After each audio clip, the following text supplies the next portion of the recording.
মসজিদে নববীতে আল্লাহ রসুল সাল্লাল্লাহু আলাইহি ওয়াসাল্লাম নামাজের ইমামতি করছেন।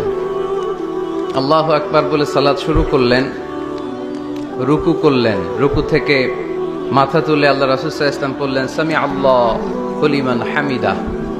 পেছনে থাকা সাহাবারা মুসল্লিরা পড়ে উঠল রব্বানা ওয়ালাকাল হামদ। ফিসফিস করে এক সাহাবী বললেন হামদান কাসীরান তাইয়িবান মুবারাকান ফি। উনি ছাড়া এটা কেউ পড়ে নাই, শুধু উনিই পড়লেন। সালাত শেষে আল্লাহ রাসূল সাল্লাল্লাহু আলাইহি ওয়াসাল্লাম জিজ্ঞেস করলেন, আমি যখন সামি আল্লাহু লিমান হামিদা বলে মাথা তুলেছি, সব সাহাবারা পড়েছে রব্বানা ওয়ালাকাল হামদ, কে যেন অতিরিক্ত বাড়িয়ে পড়েছে হামদান কাসীরান তাইয়িবান মুবারাকান ফি। কে পড়েছো? দাঁড়াও। দাঁড়ায় না, ভয়ে। আল্লাহ রাসূল সাল্লাল্লাহু আলাইহি ওয়াসাল্লাম অভয় দিলেন। তারপর সে সাহাবী হাত তুললেন, বললেন ইয়া রাসূলুল্লাহ, এই অতিরিক্ত 4টা তাসবিহ আমি পড়েছি। আল্লাহ রাসূল সাল্লাল্লাহু আলাইহি ওয়াসাল্লাম বললেন, কেন পড়েছো? আমি তো শিখাই নাই, কই পেলে? সাহাবী বললেন, ইয়া রাসূলুল্লাহ, আল্লাহর তাসবিহ আমার কম পড়তে ভাল লাগে না, আমার পড়তে মনে চায় বেশি বেশি।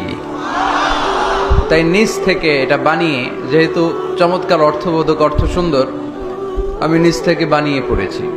আল্লাহ রাসূল সাল্লাল্লাহু আলাইহি ওয়াসাল্লাম বললেন, ভয় নেই, তোমরা দেখোনি, আমি দেখেছি সালাতরত অবস্থায় আল্লাহ রাসূল ইরশাদ করলেন বিদআতা ওয়া সালাসিনা মালাইকা, 30-এরও অধিক ফেরেশতাকে আমি দেখেছি ইয়াবতাদিরুনাহা আইয়ুহুম ইয়াকতুবু আউওয়ালা, কে কার আগে তোমার এই অতিরিক্ত 4টা তাসবিহর সওয়াবটা আল্লাহর আরশে পৌঁছে দিবে, এ নিয়ে আকাশে ফেরেশতারা প্রতিযোগিতা করছিল।